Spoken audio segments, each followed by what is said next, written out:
Alright, guys, welcome back to Dark Days.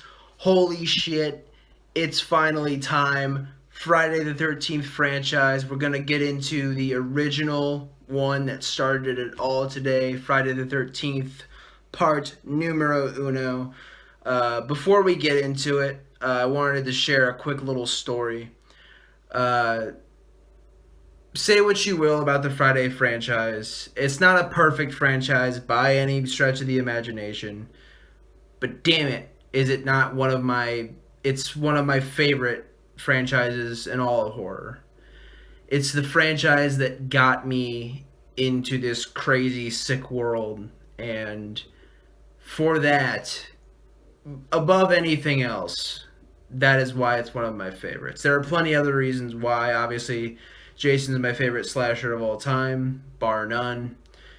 And there's just so many other reasons. I love, I'd say, a majority of the films in this franchise, for better or for worse, and we will get into the worse. But there are ones that I hate.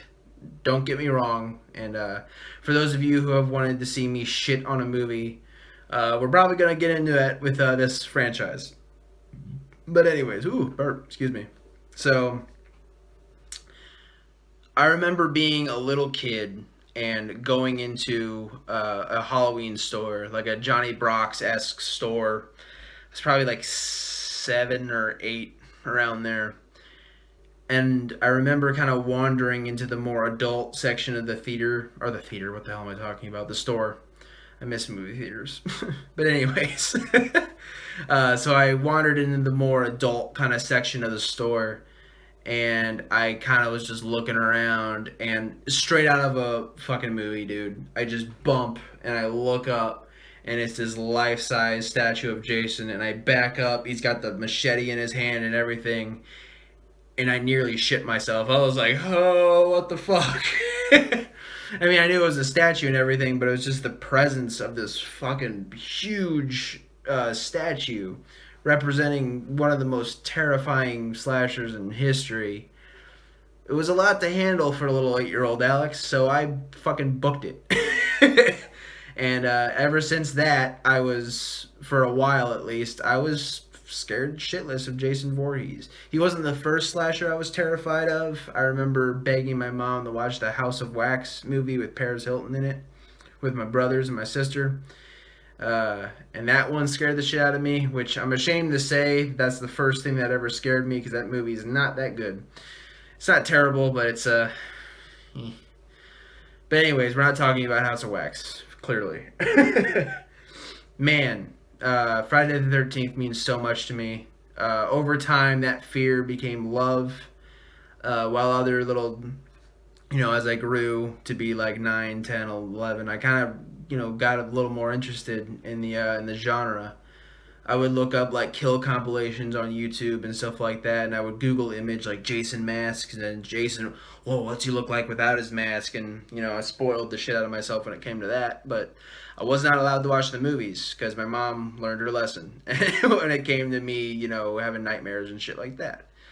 But finally, one day, it was time, and she was like, "Hey, if we're gonna do this, we're gonna do this right." And she rented the very first Friday the 13th film, and needless to say, I was taken aback. And we will explain why later. But let's just get into it. Friday the 13th, 1980, starring Betsy Palmer, Adrian King, and was directed by Sean S. Cunningham. Excuse me. Written by Victor Miller. Now, what's so interesting about this film is that to me, it's revolutionary. There were obviously slashers before this. I think of, Halloween, Texas Chainsaw Massacre, which people would be like, oh, those aren't slashers. Which, I mean, I can see their point, but they have slasher tendencies, without a doubt. However, people would say that Halloween was the thing that kind of popularized the slasher franchise. The phrase people use is, Halloween opened the door for other slasher movies to be made. And I agree with that. Absolutely. Halloween, fun fact, just going to spoil it now. Halloween is my favorite horror film of all time, easily. Um, However, if Halloween was the film to open the door for slasher films, this fucker kicked that door off the damn hinges. Holy shit. After this movie was released, forget about it. Forget about it. Slashers everywhere. In any sort of circumstance you can think of. Valentine slashers, birthday slashers, fucking Thanksgiving. Every holiday got a slasher film after this was made. Not only that, just countless camp slashers. And all of them, well, not all of them are great, but a lot of them are great. And I think a lot of those slashers, do owe credit to Halloween, no doubt about it. But they owe it to this one as well. So let's just go ahead and get into it. To round out the spoiler-free section, this film is it perfect? No. No, not at all. There are a lot of campy performances. There's a lot of, kind of weird. There's a lot of weird stuff going on in this. However, if you're a diehard slasher fan like me and a diehard Friday the 13th fan like I am, really that won't hinder you. For some who are a fan of this franchise, they don't like this one very much. And there's one big reason, which we'll get into in the spoiler section. But not only that, but it really comes down to that they think this film is boring. Which is so interesting to me because I honestly don't find it boring myself. I really don't. It's not perfect, and there's a lot of sections of this film that absolutely drag, no doubt about it. The soundtrack, besides a few standout aspects of the soundtrack, obviously, that's, you know, that's become iconic. But also just the scene out on the lake, which we will get into, that score is absolutely beautiful. But a lot of the chase music in this, and what I mean by chase music is, when someone's running through the woods getting chased by whoever, that's the music that plays. It's straight up psycho music. I mean, it's heavily, heavily inspired by psycho music. And, I mean, even Victor Miller has come out and said that Sean S. Cunningham called him and was like, hey, Halloween is making big, big money. Let's rip it off.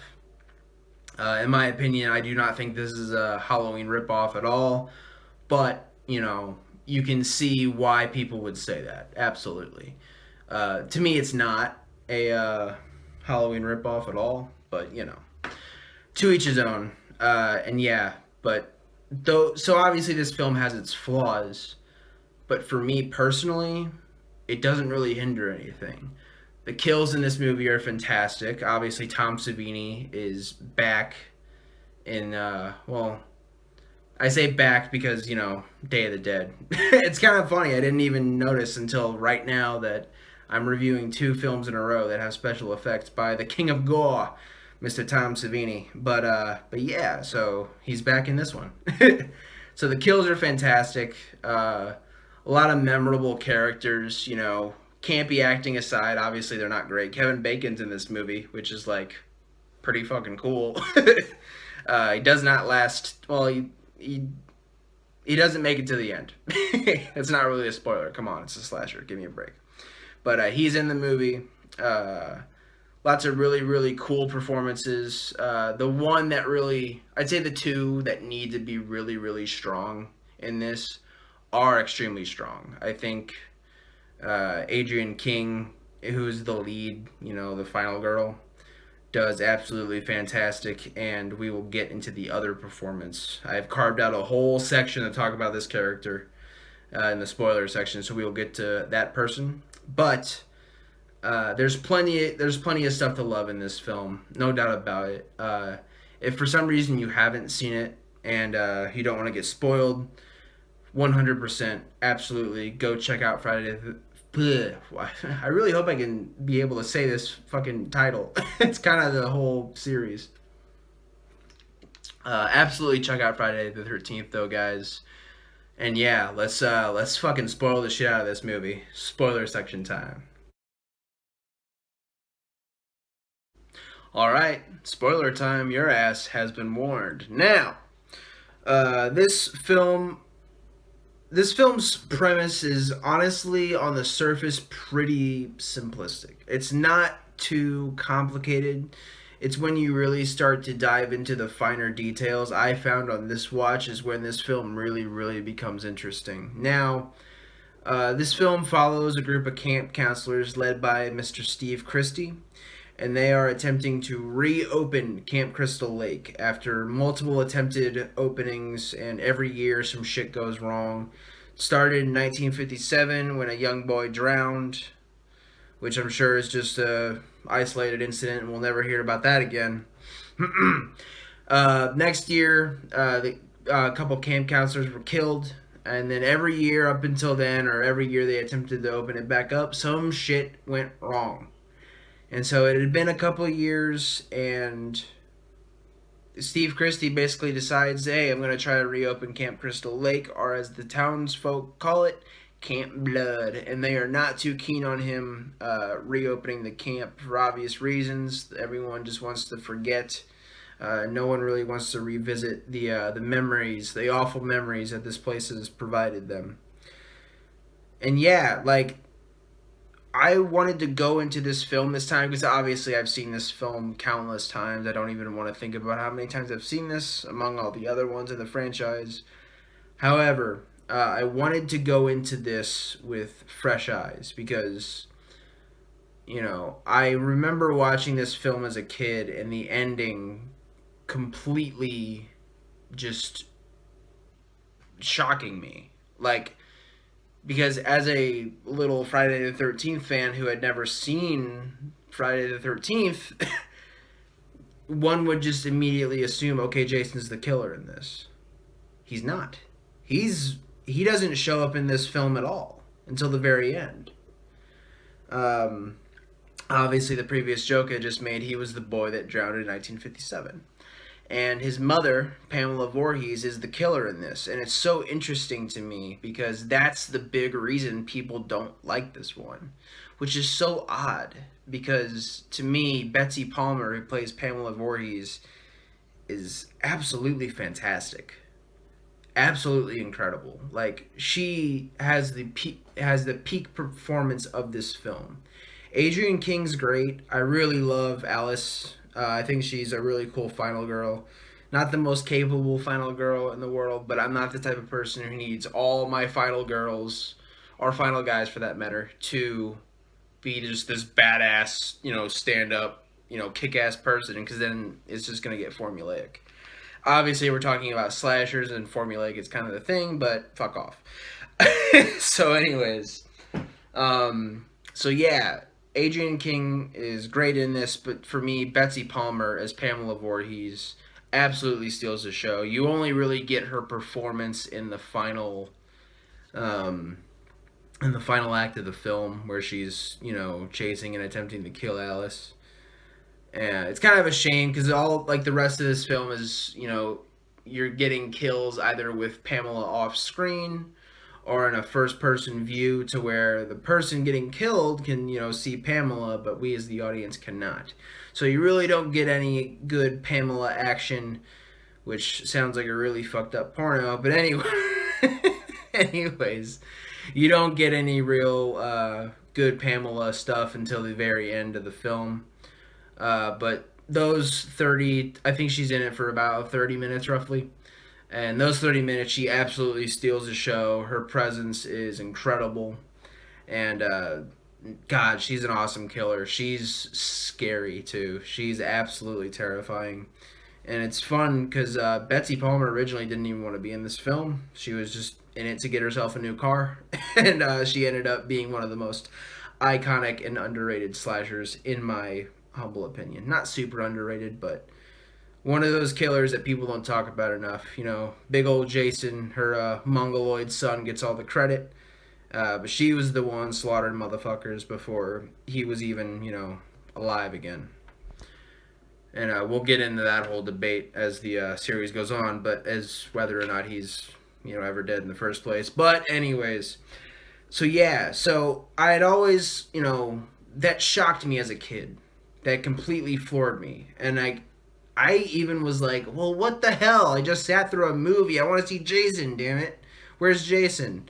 Obviously over time as I grew up and understood like how much this first film means to the lore of Friday the 13th, I obviously have grown to appreciate it a lot more. But I wanted to try my best and do everything in my power to watch this basically as a whodunit. I really wanted to go into this film as someone who had never seen it before. Obviously, that only works to a certain degree. But yeah, I really wanted to at least attempt to do that. And what I found is if you don't pay attention to the fact that Pamela's the killer, this first one really presents itself as a murder mystery. It's not super overt. You really have to watch it a couple times to really understand that it's trying to go for that. But that was kind of the trope is like, who's doing this? Like who's killing all these people? Um, at the very beginning, you kind of think it might be Steve Christie, the guy who's like kind of the lead counselor trying to like organize all of this, but you kind of think it's him because he's going off in the town and doing all sorts of other shit, and you're like, oh, maybe he's the killer. Another one is Ralph, who is a little too kooky, in my opinion. I don't think he's a strong suspect, but man, he's talk about Ralph for a second. I'm really sad he only lasts as long as he does. I'm not gonna really spoil how long he lasts in this franchise, but I really wish we get more of Ralph in this franchise because he is absolutely hilarious. You're going to Camp Blood, ain't ya? It's got a death curse. I love Ralph. So he's kind of a suspect, and then you have Bill, who's one of the teenagers. And there's a moment in the film, and he's one of the last ones to die, and you obviously found out that he's not the killer. But there's this moment that they tossed in, and I'm almost wondering if they did this on purpose. I would be willing to bet that they did this on purpose, where he's in. Alice finds a snake in the cabin, and she calls Bill over, who's hacking up a bunch of weeds with a machete, which machetes are obviously pretty important in this franchise. But so he's hacking away at these leaves and these branches and twigs and all that shit, just kind of clearing it up. And then she calls him in, and he basically chops a snake in half. Which, by the way, super fucked up because you can tell that is absolutely a real snake that they straight up just kill on camera. Like they straight up murk a fucking snake. I'm like, dude, that snake didn't do shit to you, man. Like, what the hell? But yeah, so they kill a live snake. But anyways, you can tell when he does it and he raises the machete, and everyone's kind of slowly freaking out because at this point all the teenagers have kind of flooded into this cabin to watch this, snake get killed. And you can tell Bill just kind of has this look in his eyes, and you're like, well, what the fuck is that? Like, why is he, looking like that? So yeah, it kind of presents itself as a who done it, and you're like, well, who the fuck can it be? And over time, even a little bit before Pamela gets revealed, you're like, Steve Christie gets killed off screen in a pretty lame death. Honestly, I think he should have gotten a much better death, especially with Tom Savini in here. Come on, man. A lot of weird off screen deaths. It's kind of unfortunate, but you get what you get. There are a lot of good kills in this, though. So Steve Christie dies, so you're like, okay, it's not him. Ralph never really shows up ever again, so I guess he could be kind of a contender still, but like I said, he's too fucking whacked out. And I think they even hint at like arresting him at some point, and it's like, oh, we'll find him or whatever the shit. And yeah, so he's just gone. You don't really find out what happens to him for the rest of this movie. And then so as someone viewing this in the theater, you're like, okay, well, it's Bill. clearly. I mean, he's the one doing all this. You know, anytime that someone dies, he's never on screen. He conveniently shows up after someone dies, and yada yada yada. And then Alice, pulls open the door, and there he is with a fucking arrow in his eye, an arrow in his chest, and an arrow in his dick, which is like, oh my god. I mean, yeah, you can see it. Especially, I got the DVD cover here just for presentation purposes, but I'm watching the Blu-ray versions of these films to take notes and stuff like that. And obviously, I imagine you can see it in any other circumstance, but you can see it clear as day as on Blu-ray. This dude has a arrow right in the pecker, man. It's like, oh my god. And it's kind of funny too because you can, going back to kind of the campiness of this, you can clearly see him like he's supposed to be dead, and he's pinned up against this door, and you can kind of see him like, oh god, get this shit off me, kind of thing. It's a lot more subtle than what I just did probably, but you can see it, especially if you watch this film an unhealthy amount of times like I have.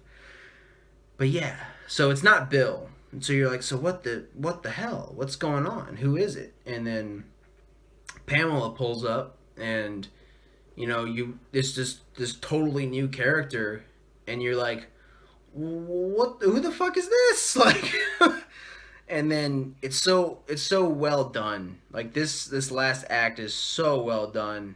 It's because I can see how people would want to complain about this. About, well, she just comes out of nowhere. A lot of slashers do that. Well, not a lot, but a good amount of movies in general have this completely unearned twist. We kind of had that in my first review ever on the channel, High Tension, where the twist is just totally unearned, and she really does just pop up out of nowhere, and it's just this person. She's like, "Oh my God, sweetie, what's wrong?" Yada yada yada, and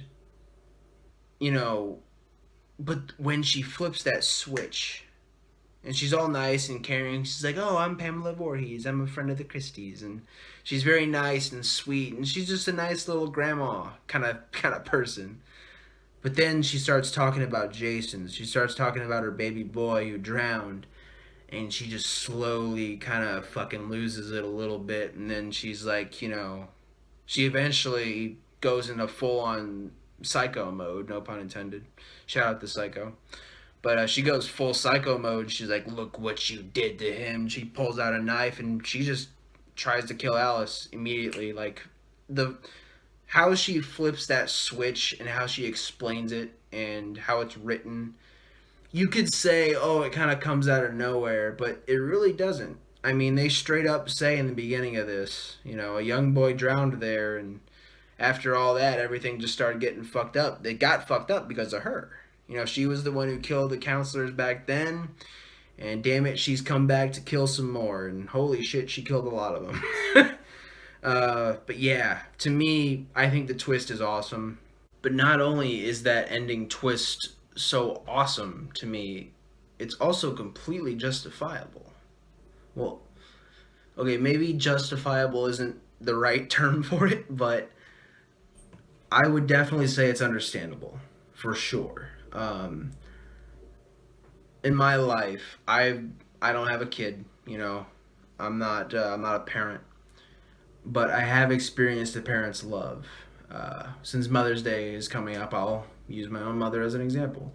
Multiple times she has said to me, completely unwarranted, out of nowhere, just, "Alex, you have no idea how much I love you." Like, ever since I was a little tot, all the way up until now, she has always said that to me. "Alex, you have no idea how much I love you."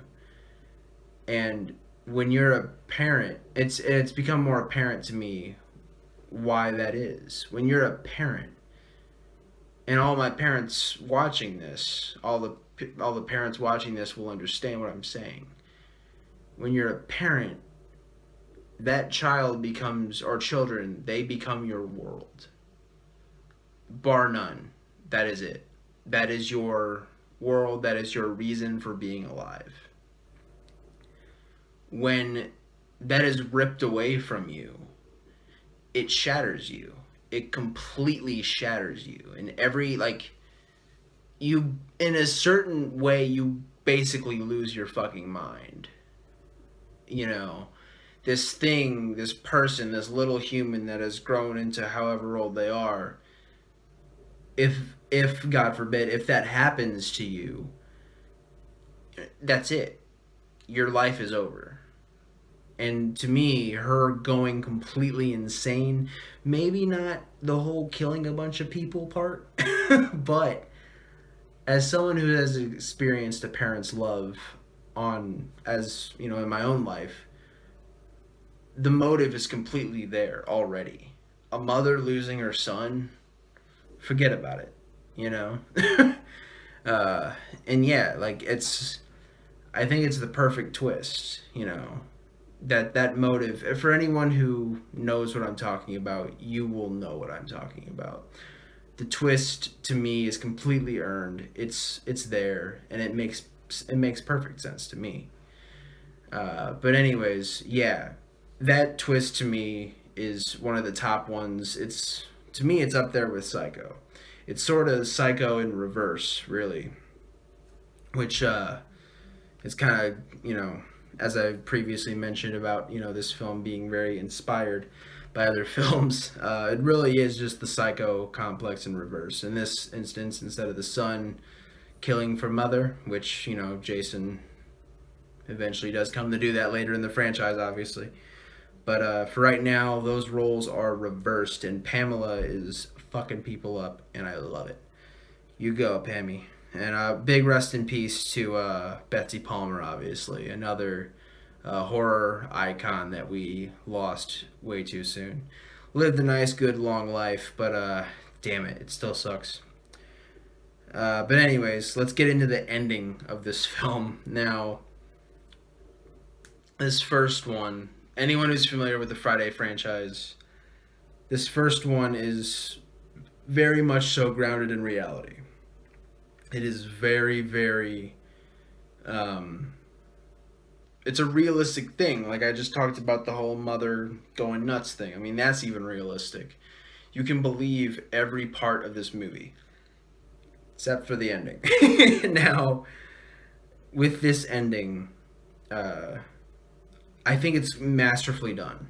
Uh, you get every little. I was actually watching the special features on this, and the guy who plays little Jason, Arlie Ermy, even says this. They do every little thing that you would expect. The nice music is playing. Alice is in a canoe on Crystal Lake. She's just kind of recovering from all of this, and then they even lead, like, the cops show up. Salvation is here. The way the last shot of her in the boat in the lake, there's like perfect amount of space for credits to start crawling up. You get every little signal that this is the end of the film, and then boom, little mongoloid big ass head Jason just shoots up out of that water and takes her down with him. To me personally, that ending is absolutely iconic. I really do wish that that was the ending of this film. I wish it would have just cut to black and pulled the Texas Chainsaw Massacre and not let people recover at all and just be like, that's it, fuck you, go home. Like, to me, that would have been the perfect ending. We get a little more. It's revealed that that it was a dream, which I personally don't think it was I mean, it was a dream, obviously, but I think there's a little more in the supernatural element as to that. Just knowing how this franchise is with the relationship between Jason and his mom, I don't think it was a dream, but I do not think that was just a complete coincidence that she had that dream. I can go into that ad nauseum as much as I possibly could, but well, you know what? Fuck it. I'm gonna do it. Whatever. Who cares? I'm gonna get this out of the way. Basically, what I'm saying is it's pretty obvious that Jason and his mom have a link. They have some sort of bond. And I think that bond kind of I mean, obviously she's fucking nuts. She's out of her mind. But I think that type of psychological link they have with one another, I think that kind of goes outside of the realm of reality.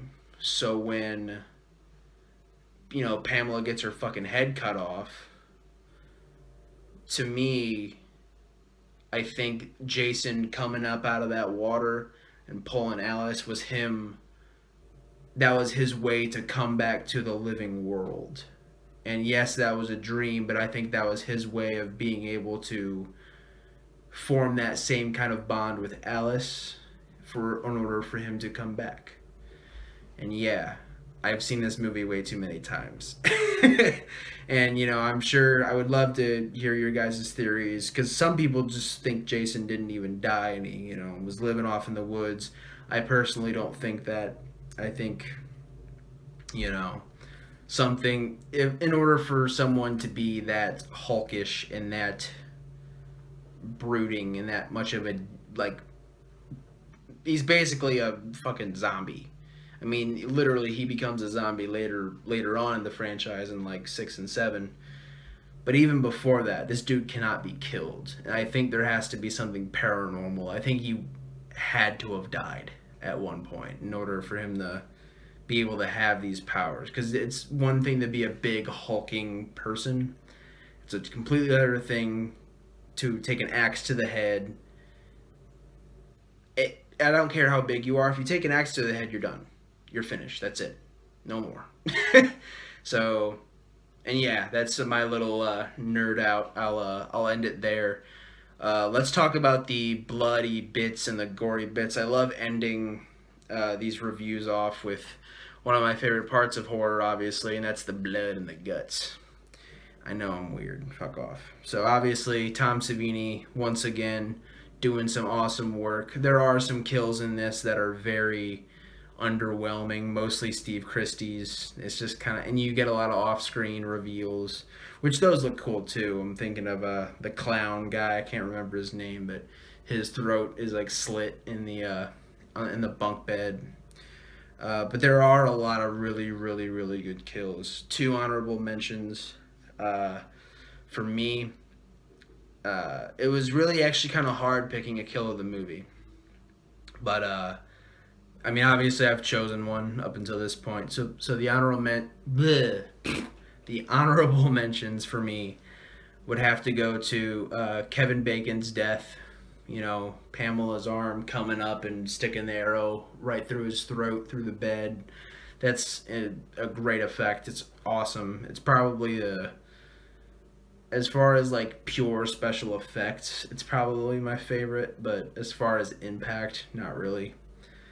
Because that's really the two qualifiers for kill of the movie for me. It's the quality of the effect and the impact. And while the effect of that is really cool, to me, it doesn't hit as hard. And then you get his Kevin Bacon's girlfriend post coitus. She's in the I really just said post coitus on a movie review. Hey, it's Friday the 13th. What are you gonna do? They be fucking. Anyways, so she's in the bathroom doing her business, and she's kind of like looking around because she starts hearing something. And sure enough, eventually Pamela comes with an axe, boom, right in the middle of her, like not in the middle, but like right here, just right in the face, and it shows it too. I mean, it shows the after effect, and it's just buried in her fucking head. It's a great looking kill. But for me, personally, I think kill of the film, bar none, is Pamela herself. Just old school Alice coming up and whop, just completely one fell swoop. A little unrealistic. Don't ask me how I know that, but a little unrealistic, but a straight just slice of a machete, boom, pops her head right off. Fantastic, great kill. It's kind of funny because like, especially on Blu-ray, the post, once her head is detached from her body, and you see like her hands kind of like coming up, and her body's just sinking to the ground. You can definitely tell it's a man's hands with like a prosthetic on his like shoulders on Blu-ray. Blu-rays don't necessarily do a lot of the effects in these movies a whole lot of favors, but still looks great, and it is absolutely my kill of the movie. So, guys, that'll do it for Friday the 13th. Terrific way to start off this new series. As I've said before, I'm going to be doing requests in between the Friday franchise just so we can kind of break up the, I don't want to get too monotonous.